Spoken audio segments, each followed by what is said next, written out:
નમસ્કાર મિત્રો, કિસાન સમાચાર ચેનલમાં તમારું ખૂબ ખૂબ સ્વાગત છે। દેશ, દુનિયા અને ગુજરાતના તાજા, મોટા અને સૌથી મહત્વપૂર્ણ સમાચાર જાણીએ તે પહેલા તમે ચેનલમાં નવા હોય તો ચેનલને જરૂરથી સબસ્ક્રાઇબ કરીને વિડીયો લાઈક કરી દેજો। આજના સૌથી મોટા સમાચાર, અમદાવાદ રથયાત્રાના ડ્રોન નજારો ખરેખર અદ્ભુત, જુઓ વિડીયો। ભગવાન જગન્નાથજીની 147મી રથયાત્રા નીકળી ત્યારે ભગવાન ગઈકાલે લોકોને સામેથી દર્શન આપવા માટે નીકળ્યા હતા। ગજરાજ આગળ અને રથમાં ભગવાન પાછળ આવી રહ્યા હતા।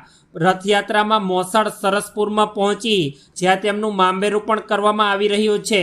આ બધાની વચ્ચે સરસપુરથી રથયાત્રાનો અદ્ભુત નજારો ડ્રોન કેમેરામાં કેદ થઈ ગયો છે।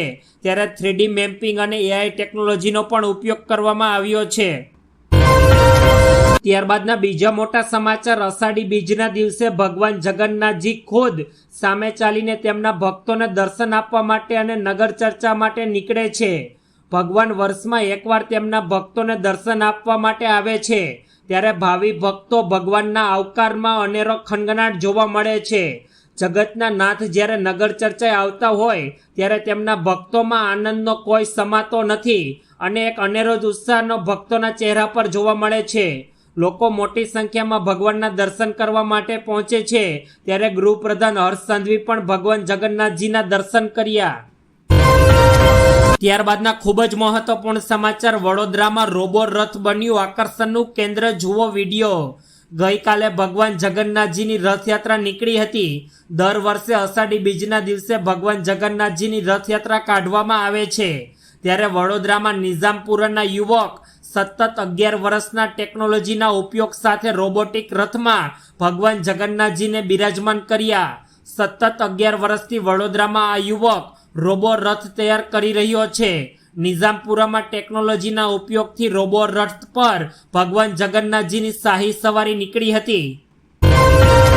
ત્યારબાદના ખૂબ જ અગત્યપૂર્ણ સમાચાર, ડાંગ જિલ્લામાં વરસાદ બાદ બાહુબલી ફિલ્મ જેવા દ્રશ્યો સર્જાયા। ડાંગ જિલ્લામાં વરસાદ બાદ નયનરમ્ય દ્રશ્યો સામે આવ્યા છે જેમાં મોટી સંખ્યામાં પ્રવાસીઓ નયનરમ્ય દ્રશ્યો જોવા માટે ઉમટી પડ્યા છે તેમજ વરસાદથી આહલાદક વાતાવરણનું નિર્માણ થઈ ચૂક્યું છે તથા પ્રકૃતિ પ્રેમી વાતાવરણની મોજ માણવા માટે ઉમટી પડ્યા છે। સાપુતારામાં પ્રવાસીઓનું આકર્ષણનું કેન્દ્ર બની ગયું છે ડાંગ તથા ધુમ્મસની ચાદર છવાયેલા સાપુતારામાં પ્રવાસીઓનું આકર્ષણ અને જન્માવે તેવા દ્રશ્યો જોવા મળી રહ્યા છે। ત્યારબાદના ખૂબ જ મહત્વપૂર્ણ સમાચાર, ભગવાન જગન્નાથજીના પ્રસાદ લેવા માટે લોકોમાં પડાપડી, જુઓ વિડીયો। અષાઢી બીજના દિવસે ભગવાન જગન્નાથજીની રથયાત્રા નીકળે છે જેમાં લાખોની સંખ્યામાં હરિભક્તો આ રથયાત્રામાં દર્શન કરવા માટે આવે છે ત્યારે આજે યોજાયેલી આ રથયાત્રામાં પ્રસાદ લેવા માટે ભક્તોમાં પડાપડી કરતા જોવા મળ્યા હતા। ફણગાવેલા મગ અને જાંબુનો પ્રસાદનો અનેરો મહિમા રહેલો છે જેને લઈને લોકો આ પ્રસાદ લેવા માટે પડાપડી કરી રહ્યા હતા। ભગવાન જગન્નાથજીની રથયાત્રામાં ખલાસી ભાઈઓ દ્વારા રથ ખેંચતા હોય છે। આ ખલાસી ભાઈઓ ખૂબ જ ઉત્સાહથી રથ ખેંચે છે। ત્યારબાદના ખૂબ જ અગત્યપૂર્ણ સમાચાર, PM મોદીએ દેશવાસીઓને રથયાત્રાની શુભેચ્છા પાઠવી। વડાપ્રધાન નરેન્દ્ર મોદી અને રાષ્ટ્રપતિ દ્રૌપદી મુર્મુએ ભગવાન જગન્નાથજીની રથયાત્રાના અવસર પર દેશવાસીઓને શુભેચ્છા પાઠવી છે અને દરેકને સ્વસ્થ જીવન અને સમૃદ્ધિની શુભેચ્છા પાઠવી હતી। આજે ઓડિશામાં પુરી સહિત દેશના વિવિધ ભાગોમાં ભગવાન જગન્નાથજીની રથયાત્રા કાઢવામાં આવી રહી છે।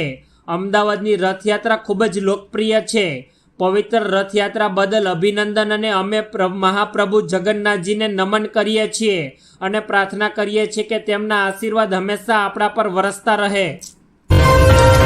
ત્યારબાદના અગત્યપૂર્ણ સમાચાર, 12 કલાક ભૂખ્યા તરસ્યા પ્લેનમાં બેસી રહ્યા મુસાફરો, જાણો કેમ।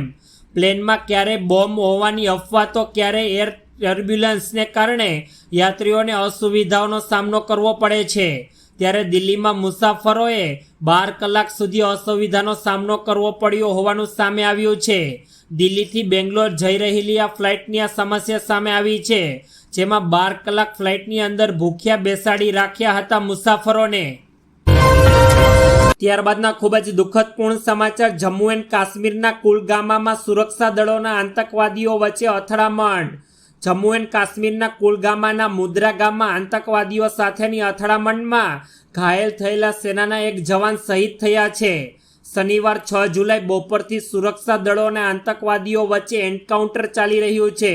આતંકવાદીઓની ગોળીથી ઘાયલ થયેલા જવાનને હોસ્પિટલમાં લઈ જવામાં આવ્યા હતા, જ્યાં તેમનું મોત નીપજ્યું છે. આ સંયુક્ત ઓપરેશનમાં સેના અને જમ્મુ કાશ્મીરના પોલીસના જવાનો દ્વારા હાથ ધરવામાં આવી રહ્યું છે. ત્યારબાદના ખૂબ જ અગત્યપૂર્ણ સમાચાર પશુપાલકોને લઈને સામે આવી રહ્યા છે. સાબરકાંઠા જિલ્લો ખેતી અને પશુપાલનની આજીવિકા ઉપર નિર્ભર છે, ત્યારે જિલ્લાના અગ્રણી દૂધ ઉત્પાદકો સાબર ડેરી દ્વારા સમગ્ર સાબરકાંઠા અને અરવલ્લી જિલ્લાના દૂધાળા પશુઓનું દૂધ કલેક્શન કરવામાં આવે છે. વાર્ષિક ટર્નઓવરના આધારે અમુક ટકા રકમ ભાવફેર તરીકે ચૂકવાતી હતી, ત્યારે વાર્ષિક ટર્નઓવર ઉપર અમુક ટકા ભાવફેરે પ્રતિ વર્ષે દૂધ ઉત્પાદકોને આપવામાં આવતું હતું. જ્યારે સાબરકાંઠા અને અરવલ્લી જિલ્લાના દૂધાળા પશુઓનું દૂધ કલેક્શન અત્યારે કરવામાં આવી રહ્યું છે. ત્યારબાદના ખૂબ જ ઉપયોગી પૂર્ણ સમાચાર. ગૃહિણીઓ મૂંઝાઈ, ₹100 પહોંચ્યા ટામેટા, બટાકા, ડુંગળી પણ થયા મોંઘા. લીલા શાકભાજી, ટામેટા, ડુંગળી વગેરે આ શાકભાજી છે કે જેને દરેક ઘરમાં રોજ ઉપયોગમાં લેવાય છે, ત્યારે દિવસ જાય તેમ શાકભાજીના ભાવમાં પણ વધારો થઈ રહ્યો છે. ગૃહિણીઓ કેવી રીતે બજેટ મેનેજ કરે તે સવાલ થયો છે, કારણ કે રોજબરોજ ઉપયોગમાં લેવાતા શાકભાજીની કિંમતો આસમાને પહોંચી છે. ત્યારે ડુંગળી અને ટામેટાના ભાવ સદી ફટકારી ચૂક્યા છે. ચોમાસામાં શાકભાજીના ભાવમાં વધારો કરવામાં આવ્યો છે, જેથી ગૃહિણીઓનું બજેટ ખોરવાઈ ગયું છે. ત્યારબાદના એક વધુ અગત્યપૂર્ણ સમાચાર. ભાઈ બહેન સાથે જગન્નાથે નગરજનોને આપ્યા દર્શન.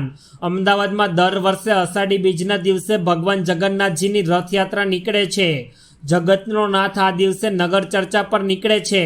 ભગવાન જગન્નાથ તેમના બહેન સુભદ્રા અને ભાઈ બળભદ્ર સાથે આ દિવસે નગર ચર્ચા માટે નીકળતા હોય છે. ત્યારે ગઈકાલે ભગવાન તેમના ભાઈ અને બહેન સાથે નગર ચર્ચા પર નીકળ્યા હતા. આ એક ખૂબ જ મનમોહક દ્રશ્યો હતા. કોઈ પણ વ્યક્તિ આ રથયાત્રામાં એકવાર દર્શન કરે તો તેના ભવના પાપ બસ આ રથયાત્રામાં દર્શન માત્રથી જ ધોવાઈ જાય છે.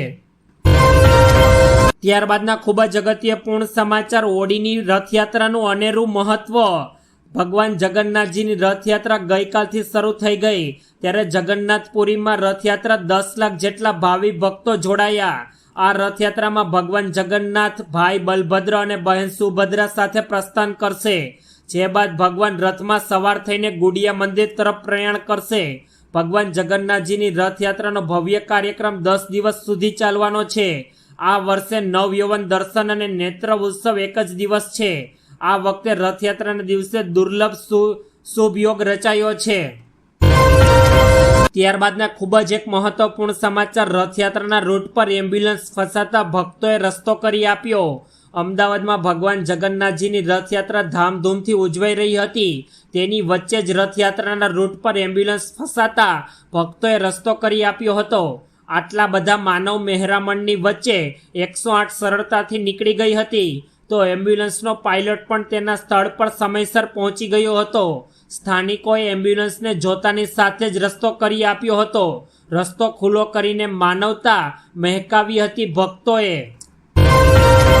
ત્યારબાદના અગત્યપૂર્ણ સમાચાર. ભગવાનના મોસાળમાં રસોડા ધમધમ્યા. ભગવાન જગન્નાથજીની 147મી રથયાત્રા નીકળી, ત્યારે ભગવાને ગઈકાલે લોકોને સામેથી દર્શન આપવા માટે નીકળ્યા. ગજરાજ આગળ અને રથમાં ભગવાન પાછળ આવી રહ્યા હતા. રથયાત્રા મોસાળ સરસપુર પહોંચી, જ્યાં તેમનું મામેરું પણ કરવામાં આવી રહ્યું. આ બધાની વચ્ચે સરસપુરથી રથયાત્રાનો અદ્ભુત ડ્રોન નજારો કેમેરામાં કેદ થયો છે. 3D મેપિંગ, AI સહિતની ટેકનોલોજીનો ઉપયોગ કરવામાં આવ્યો છે, તથા સરસપુરમાં જ્યાં જુઓ ત્યાં માનવ મહેરામણ જોવા મળ્યું. ત્યારબાદના અગત્યપૂર્ણ સમાચાર. પ્રજાપતિ પરિવાર દ્વારા ભગવાનને અર્પણ કરાયું મામેરું. અમદાવાદમાં પ્રજાપતિ પરિવાર દ્વારા ભગવાનને અર્પણ કરવામાં આવ્યું છે મામેરું. સરસપુરથી ગજરાજ થયા રવાના, તથા જય રણછોડ અને માખણ ચોરનો નાજથી ગુંજી ઉઠ્યું. જય જગન્નાથ જયના ચારે કોરથી નારા ગુંજી ઉઠ્યા. સરસપુરથી ગજરાજ થયા રવાના અને મોસળ પક્ષના લોકોએ ભાણેજનો ઉત્સાહથી વધારે